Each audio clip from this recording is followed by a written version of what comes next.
Baik sahabat Sonora dan juga semua listener, masih disiarkan langsung dari Gedung Kompas Gramedia lantai 2 Jalan Surata 4 Kota Baru Yogyakarta. Dan di siang hari ini Anda tergabung dalam podcast kami sahabat Sonora dan semua listener dalam bincang keluarga terkait dengan generasi Z menghadapi bonus demografi.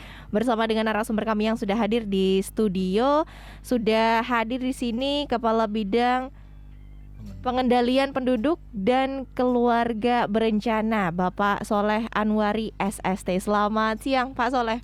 Selamat siang Mbak. Kabar sehat ya, Pak? Alhamdulillah sehat ya. Baik, ini kita ngobrol dulu mungkin ya Pak ya, terkait dengan tema yang cukup menarik terkait dengan generasi Z menghadapi bonus demografi. Jadi sahabat Sonora dan semua listener, untuk Anda yang stay tune siang hari ini, Anda juga bisa bergabung dalam perbincangan kami melalui WhatsApp di 081754832000 atau juga bisa telepon kami di 0274557762.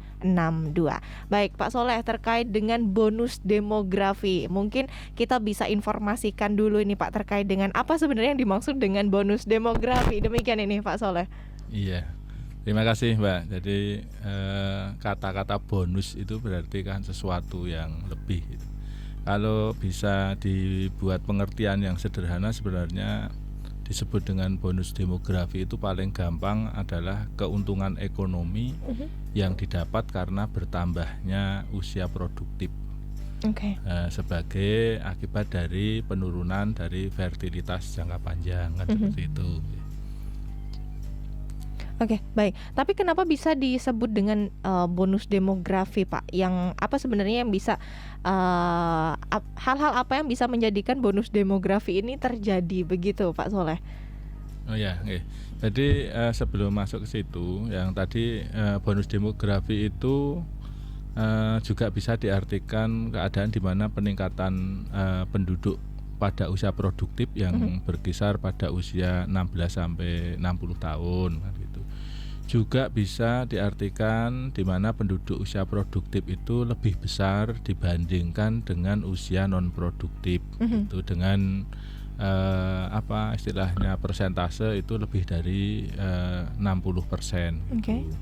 Kalau kemudian kita berbicara mengapa bonus demografi itu bisa terjadi, yaitu kuncinya ada di dua bentuk, yaitu angka kelahiran total atau total fertility rate dan angka kematian bayi. Jadi kalau kemudian dalam jangka panjang itu TFR kita atau DIY itu posisi sekarang ada di angka 1,89.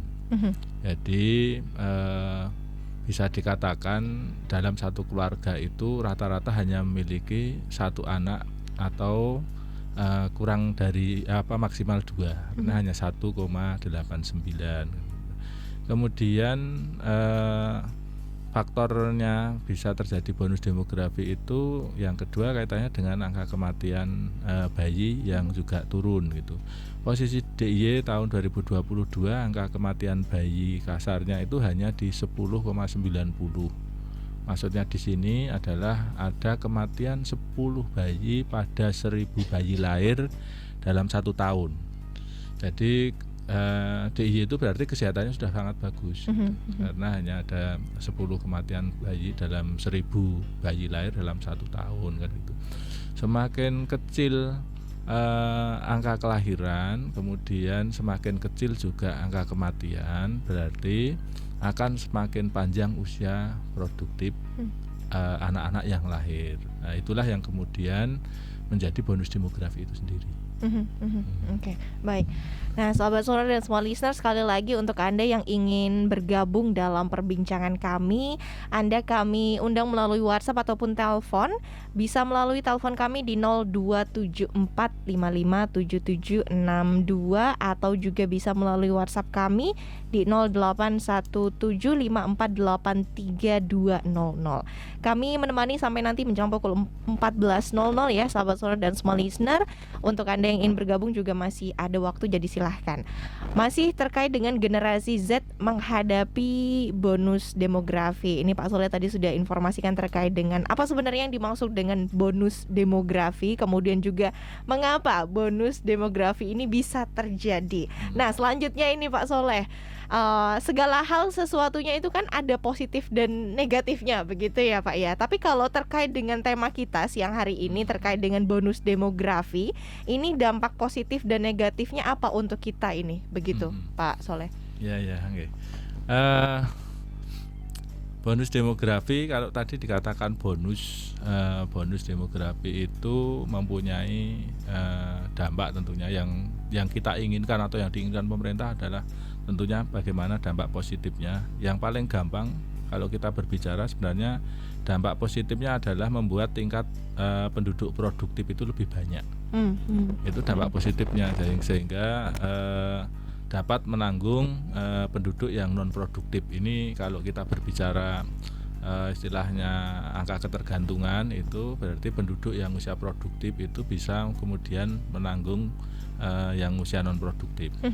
Itu. Tetapi kemudian kita berbicara tadi positif dan negatif, berarti bonus demografi itu kita bisa ibaratkan seperti pedang bermata dua juga. Bisa berarti menjadi berkah, tetapi juga bisa menjadi kutukan dalam tanda kutip ya. Itu karena apa? Kita harus kembalikan kepada posisi sumber daya manusianya gitu. Kalau kemudian usia produktif, bonus demografi itu adalah usia produktif yang harus kita manfaatkan, itu kemudian mempunyai kesempatan kerja, mempunyai lapangan pekerjaan yang bagus dan mempunyai kualitas pendidikan yang bagus, itulah yang kemudian akan kita dapatkan pertumbuhan ekonominya menjadi bagus, semua terserap ke dalam lapangan pekerjaan atau semua terserap ke dalam mendapatkan pekerjaan, sehingga mereka bisa lebih sejahtera. Tetapi sebaliknya itu, kalau kemudian bisa dikatakan kutukan kalau kemudian sumber daya manusia sebagai usia produktif yang dikatakan bonus demografi itu tidak siap, atau kemudian sumber dayanya tidak berkualitas, itu kemudian tidak mendapatkan pekerjaan yang layak, ya dampaknya tentu akan mereka justru menjadi pengangguran, menjadi semakin ketergantungan kepada pemerintah, dan kemudian juga akan semakin menjadi beban pemerintahan. Itulah yang saya katakan tadi, kalau yang disebut dengan bonus demografi itu bisa dikatakan pedang bermata dua, bisa menjadi berkah kalau kemudian bisa memanfaatkan dan menghasilkan yang baik, tetapi bisa menjadi kutukan kalau kemudian kita tidak siap atau gagap sehingga tidak memiliki sumber daya manusia yang berkualitas dan unggul. Baik Pak, tapi kalau kita berbicara soal DIY sendiri begitu ya Pak ya, untuk bonus demografinya ini bisa terbilang bagus atau bagaimana Pak? Ya.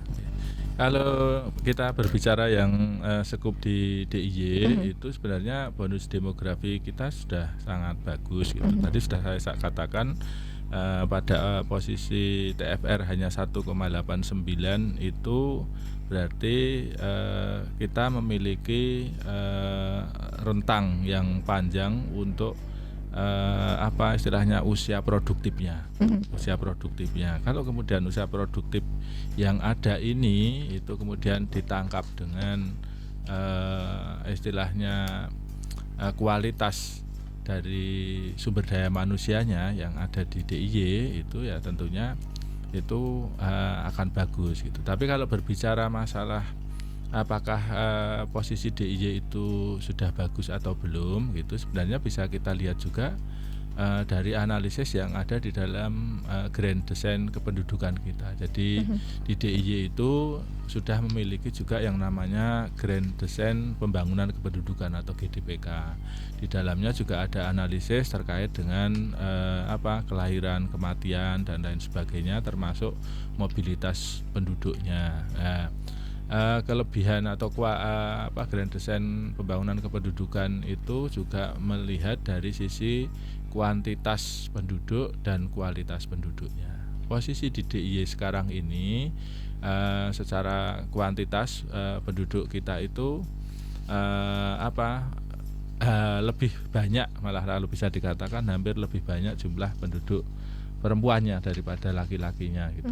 Jadi 51 dan 49% kalau kita berbicara. Kemudian dari situ posisi penduduk di DIY itu kalau dalam piramida penduduk itu bentuknya hampir seperti kubah masjid. Jadi yang anak usia 0 sampai 4 ditambah 5 sampai 9 sampai 10 sampai 15 itu ada posisi agak kecil, kemudian yang besar itu adalah yang usia 15 19, kemudian 20 24, 25 30 sampai 49 itu besar. Baru kemudian agak mengerucut lagi itu pada usia di atas 50. Seperti itu. Oke, baik.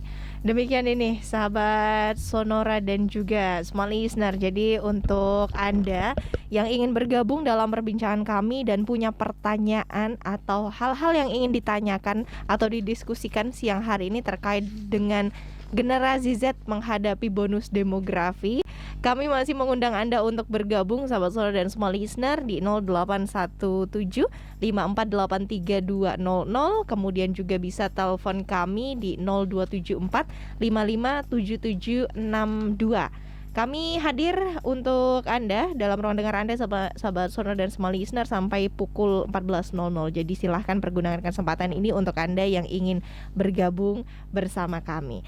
Nah, kalau tadi kita sudah mendengar ini informasi dari Pak Soleh terkait dengan bagaimana demografi di khususnya di DIY ya, terkait dengan demografi bonus demografi ini. Kemudian kalau kita berbicara secara lebih luas lagi begitu Pak Soleh untuk Indonesia sendiri nih begitu. Apakah Indonesia memang saat ini sudah memasuki yang namanya era bonus demografi begitu Pak? Atau mungkin ada informasi-informasi lain terkait dengan bonus demografi khususnya secara meluas terkait dengan Indonesia begitu Pak Soleh? Jadi kalau kita berbicara bonus demografi sebenarnya bonus demografi itu sudah dimulai dari tahun 2012. Jadi kalau sekarang ini mestinya sudah berjalan sekitar 11 tahun gitu. Karena kalau kemudian nanti dikaitkan dengan generasi Z itu lahirnya di tahun 97 sampai 2012. Berarti kita itu harus bekerja cepat. Ini Indonesia itu sudah jelas masuk di bonus demografi dan ini sudah masuk ke tahun 11. Tahun 11 itu berarti anak-anak itu sudah mulai mau masuk ke SMP. Kalau nanti kemudian tidak kita persiapkan dengan baik, pada puncak demografi di tahun 2035 itu tentunya kita tidak akan mendapatkan bonus demografi itu dengan baik, dalam tanda kutip tidak akan mendapatkan sumber daya manusia yang berkualitas. Inilah yang tadi yang nanti berisiko pada kemudian kita tidak bisa memanfaatkan bonus demografi dengan baik, itu justru tidak bisa terserap di lapangan pekerjaan atau tidak bekerja dan menjadi ketergantungan kepada pemerintah. Ini sudah masuk di tahun 11 tahun gitu, dan nanti pada puncaknya itu akan terjadi di tahun 2030 sampai 2035 itu bonus demografi itu. Oke, baik. Jadi demikian ya Sobat Sonora dan Small Listener. Dan sekaligus untuk Anda yang ingin bergabung kami masih persilahkan. Untuk Anda juga yang mungkin mau bergabung via telepon, kami masih menunggu di 0274 557762. Untuk selanjutnya Sobat Sonora dan Small Listener, ini kita jeda sesaat. Untuk Anda yang ingin bergabung juga tentunya masih dipersilahkan di kesempatan kita siang hari ini.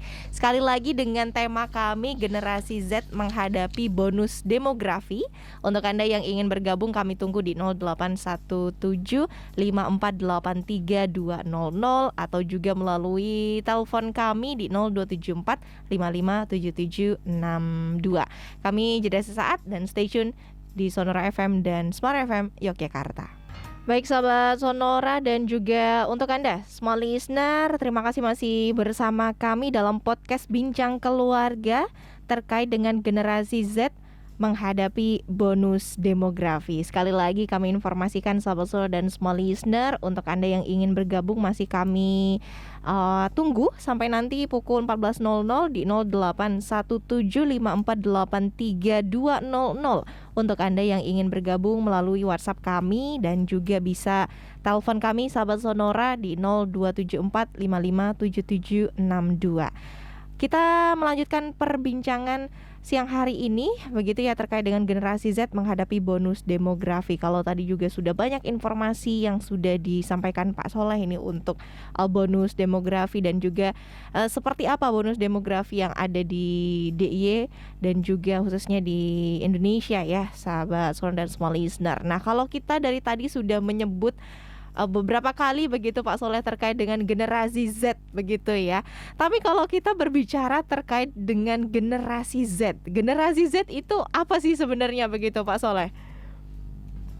Ya, supaya nyambung apa itu generasi Z, kaitannya dengan tadi bonus demografi, saya sampaikan dulu bahwa bonus demografi atau besarnya penduduk usia produktif itu nanti akan menjadi modal penting kemudian untuk mencapai generasi emas, untuk mencapai Indonesia emas di tahun 2045, untuk mencapai generasi yang unggul kan seperti itu. Lantas siapa sih generasi Z itu atau yang disebut dengan Gen Z biasanya itu Gen Z ya. Jadi generasi Z itu atau juga bisa disebut dengan Gen Z itu sebenarnya istilah saja untuk generasi yang kemudian lahir pada tahun tadi sudah saya sampaikan antara 97 sampai 2012. Jadi para generasi Z inilah pelaku atau yang menjadi apa istilahnya bonus demografi itu sendiri. Yang mengalami bonus demografi itu ya generasi Z itu sendiri gitu. Jadi kalau dikatakan hubungannya apa, ya mereka lah sebenarnya pelakunya. Atau yang menjadi pelaku pada saat terjadi bonus demografi itu sendiri gitu. Baik, terima kasih Pak Soleh untuk informasinya. Dan kita juga akan sapa ya sahabat Sonora untuk narasumber kami yang sudah hadir di studio. Sudah hadir Ketua Komisi D DPRD DIY Bapak Haji Kuswanto SIP. Selamat siang ini Pak Kuswanto. Selamat siang Mbak. Salam sehat untuk semuanya sahabat Sonora dimanapun Anda berada. Amin. Selamat siang Pak Kus. Baik, kita dari tadi ini sudah sedikit menginformasikan begitu Pak Kus terkait dengan tema kita ya, generasi Z menghadapi bonus demografi. Demikian ini kita juga sudah sempat singgung terkait dengan apa sebenarnya itu generasi Z begitu ya sahabat-sahabat dan small listener. Mungkin dari Pak Kuswanto sendiri terkait dengan bonus demografi ini ada hal-hal yang mau disampaikan begitu Pak Kus? Terima kasih Mbak. Berkaitan dengan tadi mungkin sudah banyak disampaikan Pak Soleh bahwa masalah bonus demografi. Bonus demografi ini kan untuk menyongsong Indonesia Emas pada 2045. Ini harus betul-betul ini generasi Z ini memang generasi yang sudah canggih masalah istilahnya internetan lah istilahnya seperti itu ya. Nah ini perlu kami pemerintah daerah juga harus peka terhadap generasi Z ini yang kemajuannya betul-betul begitu pesat. Nah maka perlu persiapan jangan sampai kita menjelang 2045 Indonesia Emas ini betul-betul memang harus diisi Indonesia itu maju kan gitu. Dengan generasi Z yang saat ini baru mendominasi istilahnya. Pemilu pun menjelang pemilu pun yang mendominasi pemilih ini ya generasi Z ini nantinya kan. Maka bagi calon-calon yang mau nyalonkan legislatif atau kepala daerah ya ini harus dekat-dekat dengan generasi Z. Harus tahu paham betul karakter-karakter generasi Z tersebut, Mbak. Iya. Oke, baik demikian ya Sobat Sonora untuk perbincangan kami siang hari ini. Sekali lagi untuk Anda yang ingin bergabung, kami masih mengundang Anda di 0817548320. Untuk Anda yang sudah bergabung melalui WhatsApp kami, terima kasih Sahabat Sonora dan semua listener. Dan mohon bersabar dulu, kita masih melanjutkan perbincangan bersama dengan Pak Soleh dan juga Pak Kuswanto ya. Baik, kalau sudah tadi kita dengarkan juga seperti apa bonus demografi dan juga apa generasi Z itu nih Sahabat Sonora dan semua listener. Dan juga secara spesifik mungkin Pak Kus dan juga Pak Soleh, karakter generasi Z atau Gen Z begitu ya, ini seperti apa begitu selain dari mahir teknologi dan juga sangat lihai terkait dengan hal-hal yang berbau dengan berkomunikasi begitu. Saya ke Pak Soleh dulu, monggo Pak Soleh. Oke. Jadi seperti yang disampaikan, Gen Z itu generasi internet juga atau e-generation itu adalah generasi yang selalu terhubung dengan dunia maya dan melakukan segala sesuatu dengan kecanggihan teknologi. Jadi bisa kita lihat dari anak-anak yang lahir di rentang 97 atau mungkin 2012 itu begitu lahir gitu saja sudah pegang gadget kan, gitu. Betul. Ya, itu kan berarti tadi disebutkan karakternya itu salah satunya adalah mahir teknologi dan suka berkomunikasi.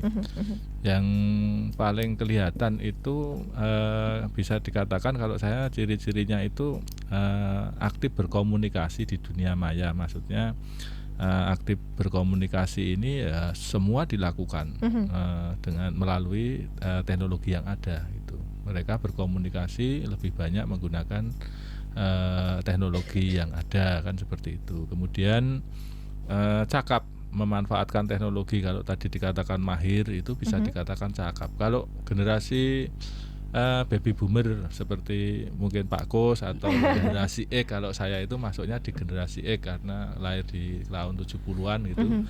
Itu membuka satu menu atau satu aplikasi saja sudah kesulitan, tapi anak-anak yang lahir di generasi Z atau mungkin bahkan sekarang itu generasi Alpha itu satu gadget bisa membuka 4-5 aplikasi dan mereka bisa mengoperasionalkan semua. Itulah yang kemudian disebut dengan mahir teknologi. Nah, kemahiran atau cakap di dalam memanfaatkan teknologi itu yang kemudian harus disalurkan ke arah yang positif.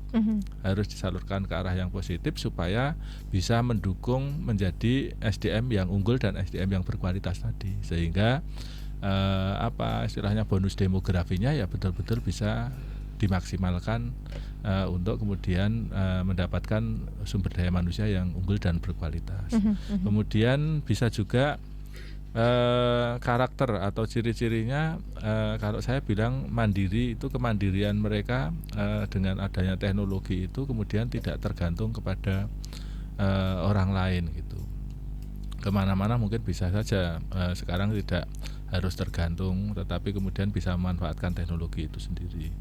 Bisa dikatakan kalau juga senangnya itu istilahnya membuka privasi, tetapi kalau saya berbicara bukan bahasa membuka privasi, tapi anak-anak Gen Z ini lebih terbuka, orangnya lebih terbuka gitu. Apa-apa sedikit jadikan status, apa-apa sedikit dia ditampilkan. Padahal kadang-kadang akhirnya justru menjadi bumerang, menjadi masalah gitu. Hal-hal yang mestinya itu privasi tetapi kemudian diunggah di media sosial kan seperti itu gitu. Kemudian juga mereka lebih senang untuk berinteraksi. Kalau yang ini mungkin bisa penyaluran yang positifnya sebenarnya bisa di e-sport itu. E-sport itu kan permainan atau olahraga tetapi kemudian bisa berkomunikasi, bisa berinteraksi dengan orang dimanapun tanpa batas gitu. Mungkin di belahan dunia yang lain tetapi tetap bisa berinteraksi untuk kemudian bermain bersama kan seperti itu. itu beberapa ciri atau karakteristik dari Gen Z itu kalau menurut saya lebih memandangnya seperti itu. Jadi tidak kemudian tadi mengumbar privasi, bukan, bahasanya terbuka. Nah, bahasa lebih halusnya itu terbuka. Terbuka. Jangan mengumbar privasi tapi terbuka. Kemudian juga mahir teknologi itu sebenarnya dia lebih cakap memanfaatkan bagaimana teknologi yang ada pada masa kini, kan seperti itu. Baik, terima kasih Pak Soleh. Mungkin ada informasi tambahan dari Pak Kus, monggo. Iya, saya rasa berkaitan dengan generasi Z tadi, kami juga, saya mengakui sebagai generasi baby boomer ya Pak Soleh. Saya menyadarkan kepada yang baby boomer itu kalau punya putra putri untuk generasi Z sekarang ini, ya jangan asal misalkan putra putrinya itu cuman diam di rumah di kamar, padahal mereka itu canggih-canggih mereka itu. Di kamar tidak pernah keluar tapi menghasilkan uang. Banyak sekali betul. Terjadi di situ. Nah itu bagi orang tua baby boomer yang tidak tahu masalah teknologi, majuan teknologi sekarang ini kan, kamu mau kerja padahal bisa jadi mereka itu kerja di kamar tapi menghasilkan uang. Nih penyadaran untuk orang tua yang sudah lanjut, yang sudah seperti kami ke atas, ini tentu saja tidak tahu masalah gadget seperti itu bisa dipakai untuk komunikasi dan sebagainya. Yang sangat agak sedikit digarisbawahi perlu generasi Z itu kan artinya itu belum ngendap betul. Maksudnya begini, tapi apa-apa seperti dimasukkan dalam status sehingga itu tersebar akhirnya jadi masalah. Ini jangan sampai terjadi. Nah ini yang perlu kehati-hatian juga, karena yang namanya teknologi canggih ini cepat sekali beredarnya masalah informasi seperti itu, Mbak. Baik, terima kasih Pak Kus. Dan ini ada pertanyaan yang sudah masuk. Kita coba untuk merespon pertanyaan yang masuk ini dari 08213629 sekian terkait dengan generasi bonus demografi ini ada di usia produktif sampai kapan? Demikian ini Pak, monggo bisa langsung direspon. Nggih. Terima kasih. Generasi bonus demografi seperti yang disebutkan, bonus demografi itu sudah dimulai di tahun 2012. Dan puncaknya itu adalah di tahun 2035. Kalau kemudian masalah produktifnya itu, usia produktif itu sampai dengan 49 tahun. Berarti kalau yang kelahiran tahun 97 itu posisinya sekarang sudah usia di 26 tahun. Berarti masih ada 15 tahun lagi. Tetapi kalau yang usia di 2012 itu berarti sekarang baru usia 11 tahun. Berarti masih memiliki 39 tahun lagi. Makanya kalau dikatakan puncaknya itu di tahun 35 itu sebenarnya itu adalah angka rata-rata tengahnya, bahwa semua usia bonus demografi itu puncak produktifnya itu ada di tahun itu, yang kemudian nanti akan mencapai titiknya itu pada tahun 2045. Seperti itu. Baik, terima kasih Pak Soleh. Ada tambahan informasi dari Pak Kus atau cukup? Saya rasa cukup Mbak, tadi Pak Soleh sudah banyak sekali menerangkan daripada J. Baik, terima kasih Pak Kus. Nah demikian ya sahabat Soleh dan semua listener. Ini tadi merespon pertanyaan dari 08213629 sekian. Terima kasih. Dan kita lanjut ke pertanyaan berikutnya. Ini sudah masuk dari 08217414 sekian. Dengan pertanyaannya ini, upaya apa yang dilakukan oleh pemerintah dalam menghadapi bonus demografi, khususnya pemerintah DIY sendiri? Demikian ini. Monggo bisa kita langsung respon dari Pak Soleh. Pak Soleh dulu. Monggo, terima kasih Pak Gus.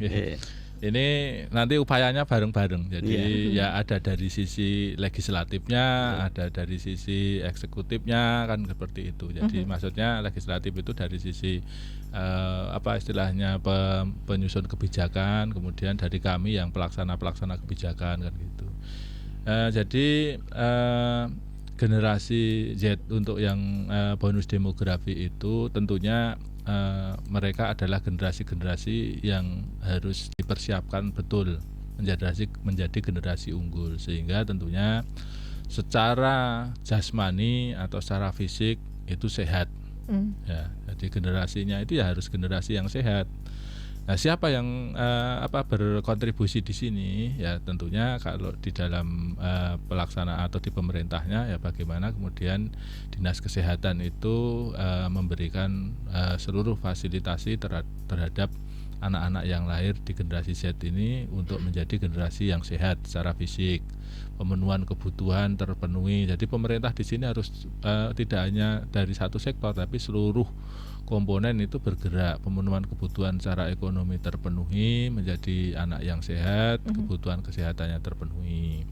Dari sisi psikis, dari sisi psikologis, berarti anak-anak yang generasi Z itu juga harus psikisnya juga sehat secara psikis itu bagaimana berperilaku yang baik, bagaimana berkomunikasi dengan orang lain itu secara baik. Itulah itu juga dibentuk oleh lingkungan, oleh masyarakat maupun oleh lingkungan. Bagaimana kemudian kita mendorong terciptanya suatu lingkungan yang bisa mendukung terjadinya psikis yang baik, orang yang bisa menghargai orang lain, orang yang bisa menjaga hubungan baik dalam bekerja, orang yang jujur. Itu sebenarnya secara psikis yang harus kita bentuk. Nah, pembentukan itu tidak bisa dilakukan oleh satu atau dua OPD, tetapi seluruh komponen, baik itu pemerintah, masyarakat maupun juga dari orang lain atau gitu. Kemudian juga bisa juga dari sisi sosialnya, dari sisi sosial itu kemudian bagaimana bisa beradaptasi dengan lingkungan. Nah, ini yang kadang-kadang sulit Pak Kos. Anak-anak itu kalau sudah karena asik dengan gadget, anak-anak yang generasi Z ini kemudian sosialisasinya berkurang. Nah, makanya kemudian bagaimana didorong juga bagaimana mengurangi itu, pemerintah kemudian menciptakan bagaimana tempat publik yang ramah anak, kemudian disediakan tempat-tempat untuk bersosialisasi seperti lapangan, kemudian sekarang digalakkan kembali olahraga tradisional, permainan tradisional itu sebenarnya supaya bersosialisasi, bertemu dengan masyarakat yang lain, meskipun kadang-kadang di sisi lain mereka masuk kamar ngunci tapi sebenarnya bekerja. Kadang bisa dikatakan ada orang bilang opo ngingu pesugihan ya Pak ya, kok di rumah aja tapi kok kaya ya. Seperti yang anak-anak yang di Salatiga itu ternyata kan mereka menjadi istilahnya agen atau bahkan menjadi langganannya dari Boeing itu, seperti itu kan bisa saja terjadi. Satu lagi yang perlu adalah spiritualnya gitu. Jadi spiritualnya juga harus dipersiapkan itu untuk istilahnya upaya yang harus dilakukan ini, dari bagaimana kemudian menjaga hubungan antara istilahnya pencipta dengan yang menciptakan itu supaya menjadi keselarasan di dalam hidup gitu. Kalau tidak seperti itu ya nanti larinya ya seperti kadang-kadang anak-anak merasa kosong secara spiritual, akhirnya juga bagaimana kemudian mau memperlihatkan jati dirinya gitu, akhirnya ke arah-arah yang tidak benar gitu, nongkrong lah gitu, bahkan kemudian mengganggu atau menakut-nakuti orang di jalan. Nah itu yang harus kita tanamkan juga cara spiritualnya seperti itu. Baik, terima kasih Pak Soleh. Pak Kus mau menambahkan? Ya boleh. Jadi begini, yang paling bagus menurut saya untuk persiapan generasi Z ini memang kesehatan pendidikan itu penting. Tadi Pak Soleh mengatakan bahwa kita harus membentuk karakter kesehatan anak-anak itu diawali dari sejak di dalam kandungan, baik gizi makanannya yang diasup oleh ibu, sehingga nanti melahirkan anak-anak yang istilahnya tidak stunting. Untuk persiapan generasi milenial dan juga generasi emas di 2045 ini memang perlu juga dorongan anggaran dari pemerintah daerah terkait dengan bidang kesehatan, baik itu kesehatan fisik maupun mentalnya. Juga didampingi dengan masalah pendidikan. Pendidikan penting sekali karena apa? Dengan majunya teknologi sekarang ini, kalau tidak diawali dari dasar pendidikan mental, karakter anak-anak kita ini juga betul yang disampaikan. Sekarang bertemu dengan saudara aja kalau sudah pakai gadget sudah lupa, tidak tahu itu saudaranya atau bukan, kan gitu Pak. Nah, ini perlu diantisipasi dan hal-hal yang negatif memang perlu kita pikirkan bareng-bareng dan juga memang ini dari OPD memang harus istilahnya mengeroyok untuk persiapan generasi penerus kita ini supaya apa? Supaya generasi muda kita ini berdaya guna. Misalkan dari Dinas Tenaga Kerja Transmigrasi buatlah suatu pelatihan bagi mereka yang mana di situ diberi skill, dan sekarang sudah dilakukan itu setelah pelatihan diberi peralatan untuk usaha. Supaya apa? Nanti masyarakat kita khususnya generasi Z ini tidak selalu berharap pada pemerintah daerah, bisa mandiri. Ini yang kita harapkan depan. Seperti itu, Pak. Baik. Saya tambahkan Pak Gus mungkin sedikit gitu. Menarik apa yang dipersiapkan oleh pemerintah, sebenarnya kita sudah banyak melakukan gitu. Termasuk begini Mbak. Jadi kalau kita mempersiapkan generasi untuk yang khususnya yang untuk bonus demografi itu, bagaimana kemudian kita mendorong terkait dengan pendewasaan usia perkawinan, kemudian pemahaman kaitannya dengan kesehatan reproduksi gitu. Mendorong pendewasaan usia perkawinan kenapa harus dilakukan ya, supaya kemudian tadi nanti itu akan berkaitan erat. Kalau posisi anak-anak itu menikah di usia anak, kemudian anak yang dilahirkan itu pasti resikonya stunting, kurang gizi, perceraian, kemudian kasus kekerasan pasti aja terjadi seperti itu. Makanya kemudian kami juga bekerja sama dengan Bapak Ibu anggota Dewan itu melakukan kegiatan yang terkait dengan pendewasaan usia perkawinan. Bagaimana kemudian didorong masyarakat itu untuk bisa melakukan pernikahan itu di usia yang sudah siap betul, baik siap secara ekonomi, siap secara psikologis maupun siap secara sosial, termasuk juga siap secara fisik, karena secara tinjauan itu bahwa perempuan itu usia matang reproduksi untuk kemudian membesarkan janin itu minimal pada usia 21. Meskipun di dalam undang-undang perkawinan yang baru, Undang-Undang Nomor 16 Tahun 2019 itu disampaikan bahwa perkawinan itu dilakukan boleh pada usia laki-laki dan perempuan 19 tahun. Ya. Tetapi 21 tahun itu akan lebih baik karena berarti lebih matang. Seperti itu. Baik, terima kasih Pak Soleh dan Pak Agus ini merespon pertanyaan yang masuk dari 08217414 sekian. Terima kasih untuk kebersamaan Anda Sobat Sonora dan semua listener. Dan berikutnya ini ada yang memberikan tanggapan begitu ini Pak. Yang penting dikawal agar bonus demografi ini nanti punya generasi penerus yang semakin berkualitas. Dan perlu dicermati juga marak kasus depresi dan bunuh diri di kalangan usia remaja. Demikian ini. Mungkin mau menambahkan Pak Soleh atau Pak Gus? Memang tentang kesehatan jiwa itu perlu perhatian juga Pak. Karena apa?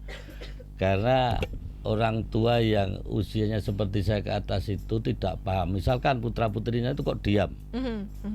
Mungkin juga dia ada tekanan-tekanan misalkan di sekolah atau di lingkungan sehingga dia sering menyendiri. Ini bahaya loh sebetulnya. Seperti ini bisa awalnya stres, akhirnya depresi, melukai diri, bahkan bunuh diri. Ini bisa terjadi seperti itu. Maka perlu orang tua itu kasih sayang terhadap anak itu penting.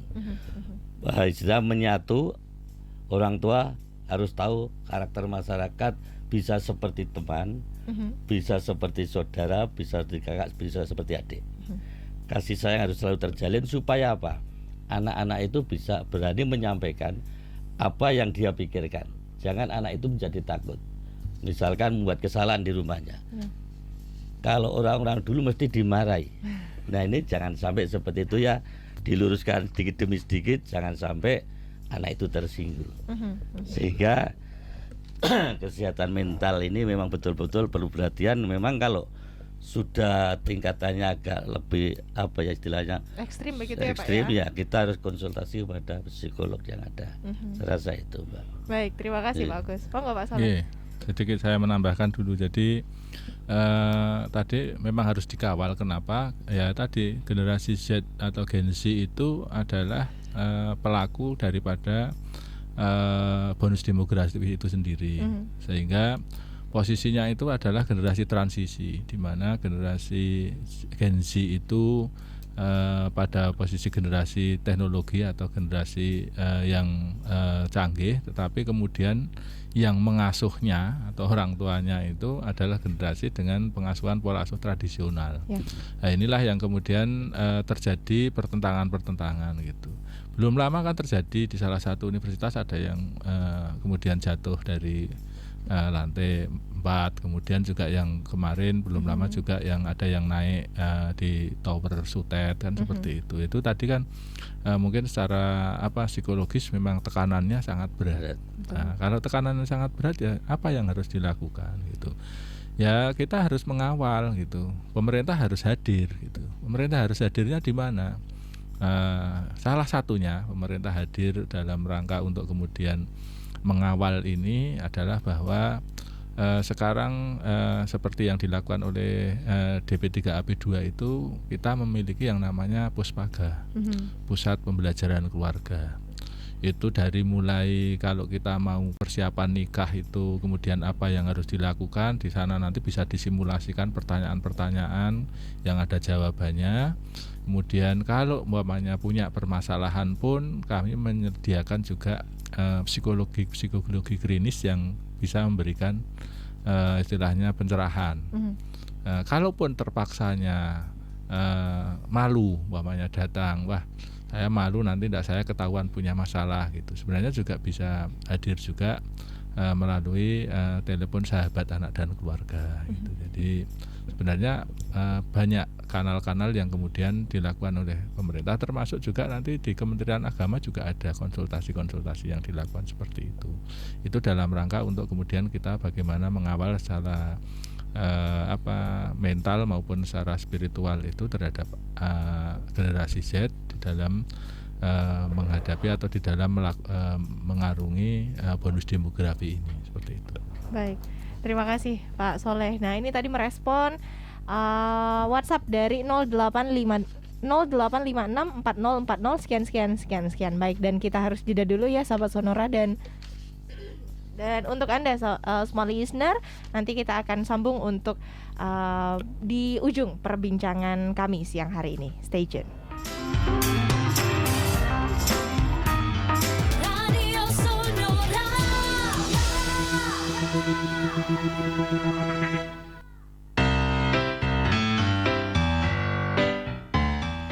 Baik sahabat Sonora dan small listener, kita masuk di penghujung perbincangan kami terkait dengan generasi Z menghadapi bonus demografi. Karena di sesi yang terakhir ini juga waktunya terbatas sahabat Sonora dan small listener. Terima kasih tentunya untuk Anda yang sudah bergabung dalam perbincangan kami siang hari ini.